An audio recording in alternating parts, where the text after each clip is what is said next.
So I've been an avid doll collector all my life. When it comes to my work, as much as I can say that I only do it for myself and, I create for me, I think to a degree, it's just natural for any artist to sort of be considering an audience or creating for other people.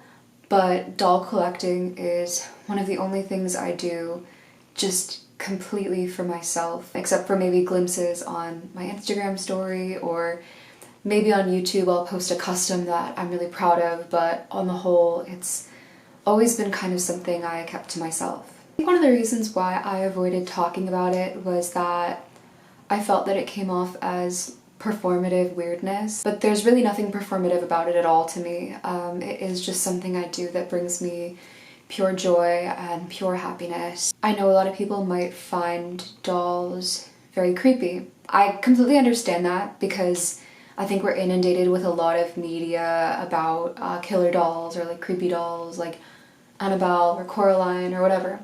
But to me, there's nothing creepy about it.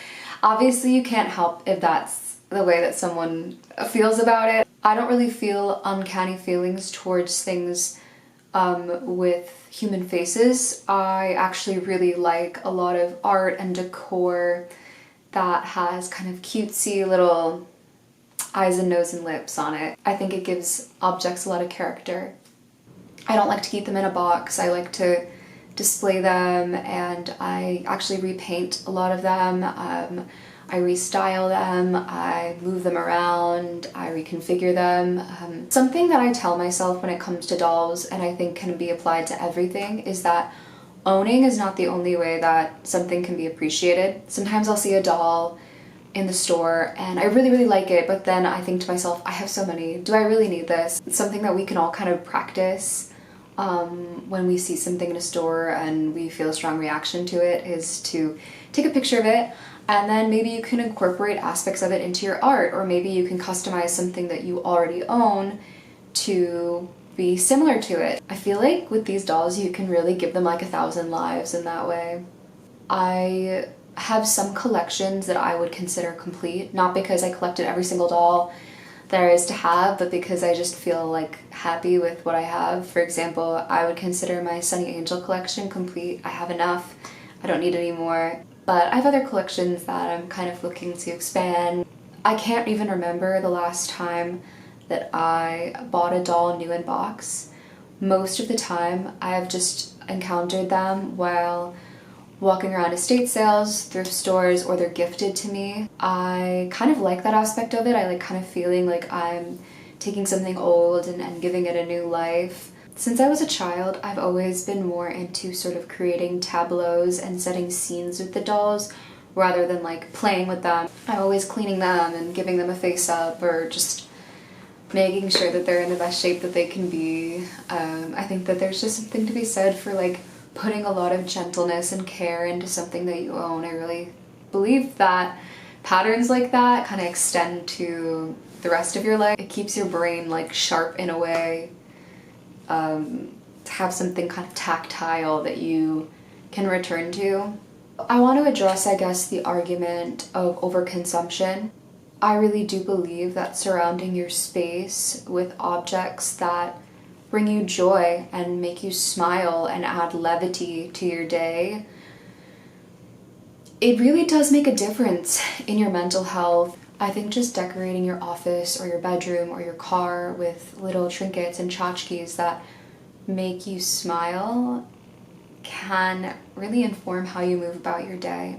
And life is hard, and what's so wrong about having like a little Labubu hang from your bag if it like gets you through a 12-hour shift? Doll collecting is a wholesome hobby. I feel like everything I do in life is in pursuit of peace. Like, it's very meditative. I'll just put on a record and rearrange them, clean them, repaint them, and just make them look as good as possible. Oh my gosh. Okay.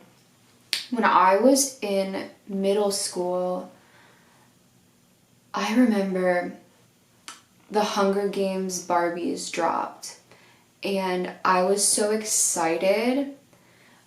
I was in middle school computer lab and I had finished my assignment on time, like everything, like I had done everything, so we had like free time or whatever, and I was looking at the Hunger Games Barbies, as you do, of course, and the computer teacher like got mad at me and like called home, and like I remember like the tone that she had was like trying to embarrass me and shame me for this thing that I wasn't even embarrassed about. But that experience kind of made me a little embarrassed for a while. Like, am I too old for this? And I think as you become an adult, people tend to accept things like that a little bit more. I think it's a little bit, I feel like it's seen as kind of interesting that I do that. I don't really talk about it a lot, but when people find out, they're kind of intrigued.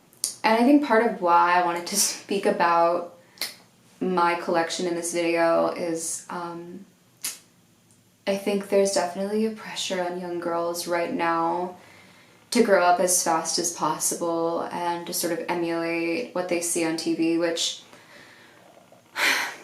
I think there's nothing wrong with young girls wanting to kind of explore makeup and all these things, because I definitely loved that too. When I was in 7th grade, I would have benefited from seeing more adults talk about collecting dolls or, you know, doing things that we often associate with children. There's this belief that you can't be sophisticated and also love childish things. You know, I love classic literature, I love new wave cinema, but I also love Barbie dolls. I just wish that people didn't really view those two things as being mutually exclusive. Honestly, I hope this video really helped anyone out there that, you know, is feeling insecure about having a collection of their own. Thank you so much for watching, and I hope to see you in the next video.